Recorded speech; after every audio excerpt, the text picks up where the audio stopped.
Hello again, I'm DG Wiggins here with another writing vlog.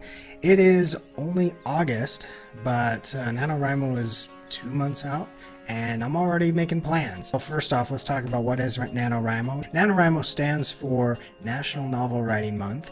It is an annual writing challenge that I've participated in. Now, this will be my 4th time. The idea of this challenge is to write 50,000 words in 1 month of a novel. And so that comes out to be roughly 1,666 words per day. And to give you an idea of what that means in terms of, something tangible, like your average paperback page, everything sort of varies on the size of your font and how big your page is, etc. Because some books are bigger than others. But on average, I've heard that your general paperback page is about 250 words. So 50,000 words divided by 250 comes out to about a 200-page paperback book. The idea of this is that you kind of force yourself to sit down and write for an entire month and really kind of bang something out. It's just going to be a rough draft. It's not going to read well, but you get that sense of accomplishment at the end, and it gives you something to work with. Once you have that first draft, you can edit, you can go back and throw it away if you want. But each time I've done it, I've learned some good lessons, and I've gotten a lot better at my writing. Speaking of things that I've learned over NaNoWriMo's past, during the second NaNoWriMo that I did, I tried to just go by the seat of my pants, and it really did not work out for me. So I found that I am, by nature, a planner. And if you think about it, like a lot of the books that I enjoy reading, they feel like they've been planned, or at least things have been worked out a lot during editing afterwards. You get to the end of the book and suddenly you see all these strings sort of tying into one another, and all of a sudden the magical boot that seemed to be out of nowhere in chapter 2 comes to play a major role in the conclusion of the book. That sort of thing where you've had that foreshadowing, that sort of planning, planting objects and characters earlier in the book so that they can come back later in the book and have a purpose and be meaningful, keeps the story really interesting and intriguing for me throughout the read. And so I kind of enjoy reading that way. I also enjoy writing that way. I also find that doing the challenge itself, having a plan, an outline, a very verbose outline, really helps me to get the writing done. When I sit down and it's like, okay, I've got 1,000 to 2,000 words to do today, and I know exactly what's going to happen in this scene and this scene and this scene, I can just bang it out real quick. It takes me about 2 hours at my writing rate. But on the days when I've maybe my plot has sort of wandered a bit and I don't really know where I'm going, it gets really hard, because then I've got to sit and think, imagine some sort of new plot, and suddenly you've got this story at the end. Well, basically what happened at the end of NaNoWriMo 2 for me, what I had written was 50,000 words, but it was just pure garbage. I got to the end, I read through it, and I thought, this sounds like a really bad unwanted house guest that just will not go. You're tired of him, you got other stuff to do, and he just keeps rambling on and on and on and on, and just eating up your time.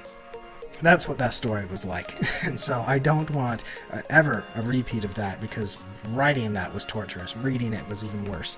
So this year I am already, it's 2 months out, but I'm already thinking of the story that I want to be writing for this November. The story I have in mind is something that I kind of woke up with. You have those morning dreams where you just wake up in the morning and suddenly you're kind of still in that sort of half dream, half awake, and you're kind of playing out the last scenes of whatever you were thinking of. So I had one of those mornings a while back, and this sort of scene has sort of kind of come back to me over and over and over again during daydreaming and just sort of thinking about it more and more. I've come up with ways of building out the story. Kind of the gist of it is this young girl running through the streets. It's sort of a medieval town with back alleys and not necessarily high tech in any way. This will be a fantasy story. She's running away from guards that are chasing her. They're hot on her heels. She has a giant wheel of cheese in her arms, and this is not like adult, semi-adult, teenage girl. She's still, let's say, just getting to her teens in terms of age, or at least that's kind of what I have planned. It might change, but she rounds a corner, and just as the guards seem to be catching up to her, or getting within range to do something bad, throw a net over or something. I haven't figured it all out, but she gets around a corner and then shrinks herself. So this is a young witch. She's got some magic. She shrinks herself and the cheese and then darts inside this little drainage pipe, into which is her home. And she opens up a little door, and there's her mother and her younger brother that are there waiting for her to basically bring home dinner, which is this cheese. And then so she has the power to be able to shrink things and then make them bigger again afterwards, including herself. And so I thought that was a really intriguing story. The idea that I could describe a scene and then shrink the character and then have to describe it all over again, because suddenly things are different. That barrel that you were maybe sitting on earlier is now looming over you, and should it tip over and fall and land on you, you get squished. Suddenly it's a threat, whereas before it wasn't. That kind of dynamic change in scenery when it's the same scene, I thought would be really kind of fun to play with this time. And we'll see how it goes. I've been thinking about this, as I said, kind of during the day, and just sort of mapping things out in my head. I've got some character development. I've got a rough plot sort of sketched out in my head. I've got a small side plot for her younger brother who can get into some trouble along the way. I've got a lot of things kind of planned out, and I want to figure it out, put it all out into an outline and have it ready for me, so that when I am sitting down to write for November, then hopefully things will go just as smoothly as, NaNoWriMo 3 for me went pretty well, because I had a really good plan, a really good outline, and I was able to just bang out the words every day consistently without having to stop and think about where do I want to go with this story next. So that's where I want to go with this.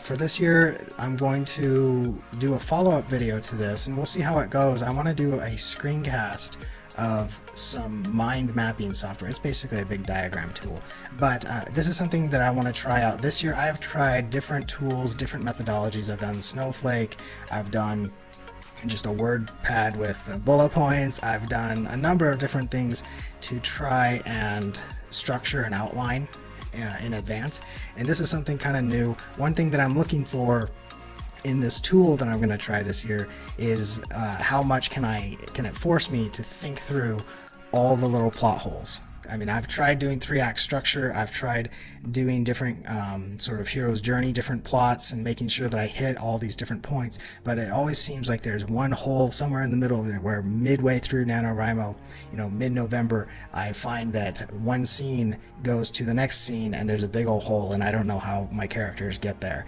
So that's what I'm looking for in this tool, and I'm going to kind of take you along with me on this journey, and we'll see how it goes. So if that sort of thing appeals to you, watching me sort of outline this story, there will be spoilers, but frankly, the story's not written yet. So if it ever gets published, then you can be disappointed. But for now, there's not much that I'm spoiling.